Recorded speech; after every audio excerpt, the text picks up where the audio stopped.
Lecture du livre des Actes des Apôtres. En ces jours-là, comme le nombre des disciples augmentait, les frères de langue grecque récriminèrent contre ceux de langue hébraïque, parce que les veuves de leur groupe étaient désavantagées dans le service quotidien. Les 12 convoquèrent alors l'ensemble des disciples et leur dirent : « Il n'est pas bon que nous délaissions la parole de Dieu pour servir aux tables. Cherchez plutôt, frères, 7 d'entre vous, des hommes qui soient estimés de tous, remplis d'Esprit Saint et de sagesse, et nous les établirons dans cette charge.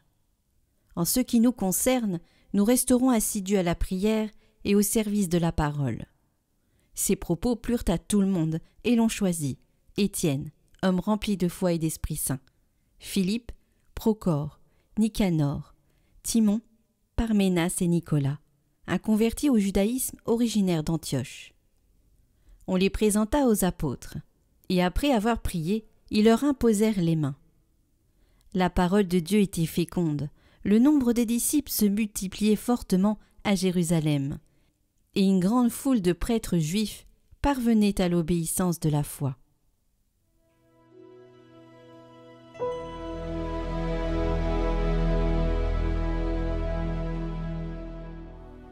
Que ton amour, Seigneur, soit sur nous, comme notre espoir est en toi. Criez de joie pour le Seigneur, homme juste, homme droit, à vous la louange. Rendez grâce au Seigneur sur la cithare, jouez pour lui sur la harpe à 10 cordes. Oui, elle est droite la parole du Seigneur, il est fidèle en tout ce qu'il fait. Il aime le bon droit et la justice, la terre est remplie de son amour. Dieu veille sur ceux qui le craignent, qui mettent leur espoir en son amour, pour les délivrer de la mort, les garder en vie au jour de famine.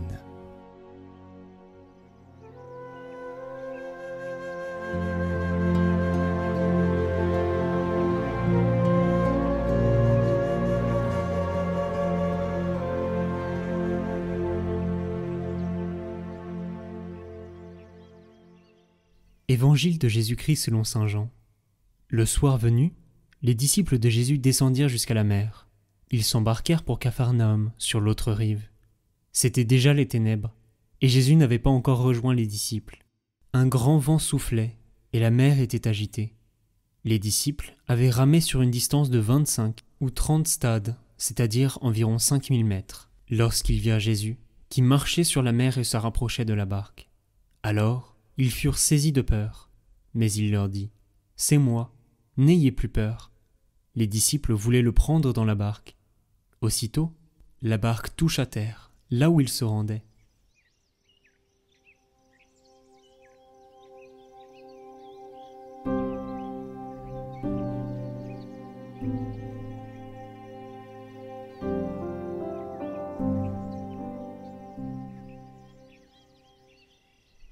Durant la traversée nocturne du lac, la barque des disciples reste bloquée par une tempête de vent soudaine. C'est habituel sur le lac. À un certain moment, ils voient quelqu'un qui marche sur les eaux en venant vers eux. Épouvantés, ils pensent que c'est un fantôme et crient de peur. Jésus les rassure. « Rassurez-vous, c'est moi. N'ayez pas peur. » Dans des moments sombres, dans les moments de tristesse, il sait bien que notre foi est pauvre. Nous sommes tous des gens de peu de foi, nous tous, moi aussi. Et que notre chemin peut être tourmenté, bloqué par des forces adverses. Mais il est ressuscité, n'oublions pas cela. Il est le Seigneur qui a traversé la mort pour nous emmener en lieu sûr.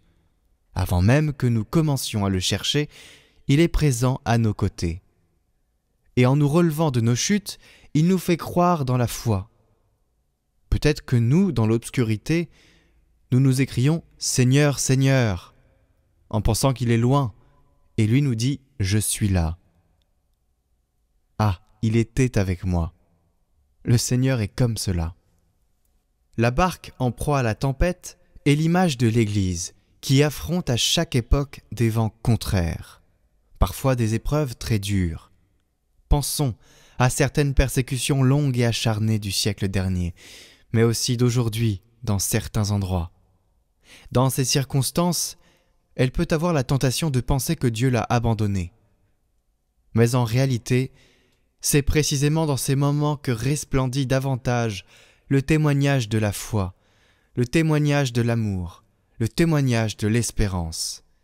C'est la présence du Christ ressuscité dans son Église qui donne la grâce du témoignage jusqu'aux martyrs, dont germent de nouveaux chrétiens et des fruits de réconciliation et de paix pour le monde entier.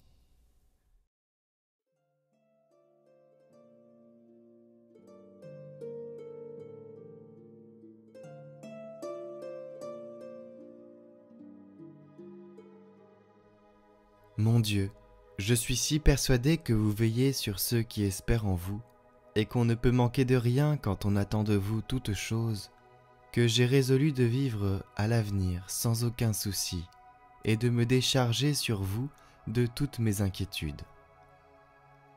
Pour moi, mon Dieu, je dormirai et me reposerai dans la paix que je trouve en vous. Parce que vous m'avez, Seigneur, affermi d'une manière toute singulière dans l'espérance que j'ai en votre divine bonté.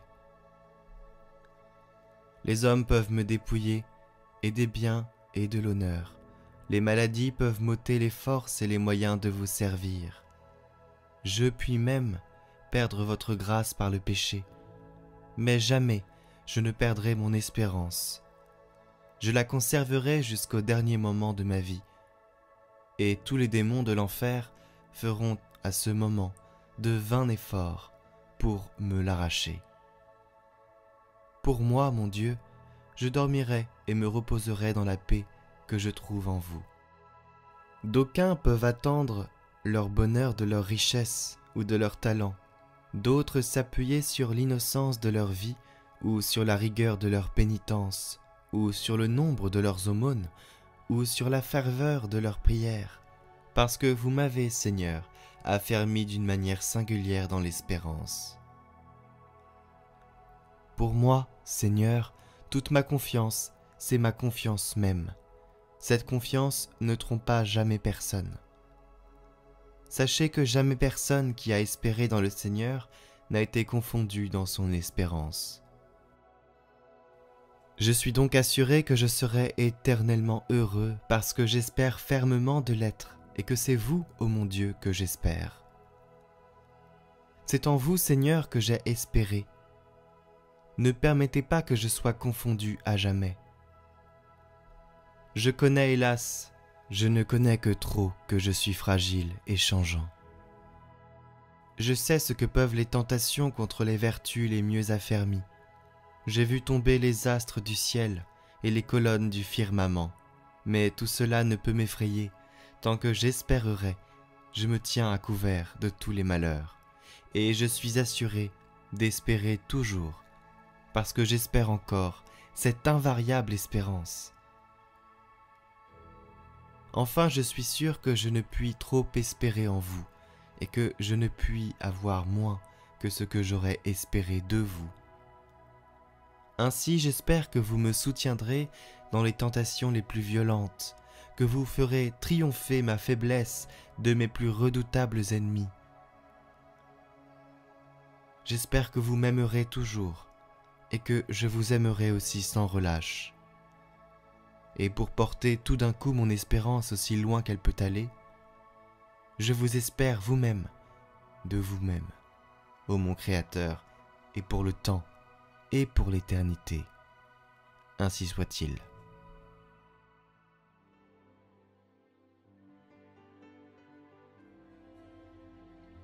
Notre Père qui êtes aux cieux, que votre nom soit sanctifié, que votre règne vienne, que votre volonté soit faite sur la terre comme au ciel. Donnez-nous aujourd'hui notre pain de ce jour. Pardonnez-nous nos offenses, comme nous pardonnons aussi à ceux qui nous ont offensés. Et ne nous laissez pas entrer en tentation, mais délivrez-nous du mal. Amen.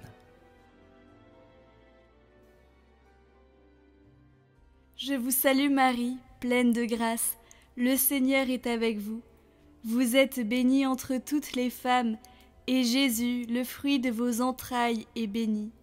Sainte Marie, Mère de Dieu, priez pour nous, pauvres pécheurs, maintenant et à l'heure de notre mort. Amen. Gloire au Père, et au Fils, et au Saint-Esprit, comme il était au commencement, maintenant et pour les siècles des siècles. Amen.